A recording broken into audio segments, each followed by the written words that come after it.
Jan en Zwaan treden nog volop op. Ja. Hebben jullie nooit iets van, we gaan het rustiger aan doen? Nooit aan gedacht. Nee, want als ik één in de week heb of 2 een keer, nou dan vind ik het bijzonder stil, want ik kan er helemaal niet zo goed tegen.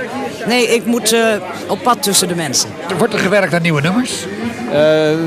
Er wordt nog niet aan gewerkt, maar er wordt wel over gepraat al. Dus wanneer dat gaat gebeuren, weten we nog niet. Maar er komt nog wel wat nieuws op de markt. Dus, maar we kunnen verder nog niks zeggen. Er zit binnenkort dus weer een ouderwets Jan en Zwaan album aan te komen.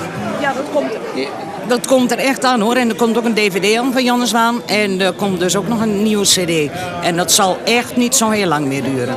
Want er wordt aan gewerkt. Jij klinkt een stuk resoluter dan Jan. Ja, maar ik krijg die mensen ook aan de telefoon hè. Dus, en daar maak ik de afspraken mee. Ja, Jan is zeg maar muzikaal meer bezig. ja. Dat wel. Ik zoek vaak de toonhoogtes uit en dat soort dingen. En eerst het grote aantal nummers om uit te zoeken welke bij ons past. En dan later gaan we met z'n tweeën uitzoeken. En ik ga, meestal hebben we een heleboel Duitse of Oostenrijkse nummers. En die ga ik dan helemaal vertalen. Ja, in het Nederlands. Nou, dan blijft er echt niks van de tekst over. Dus die ga ik dan helemaal herschrijven. Maar dan weet ik waar het liedje precies over gaat.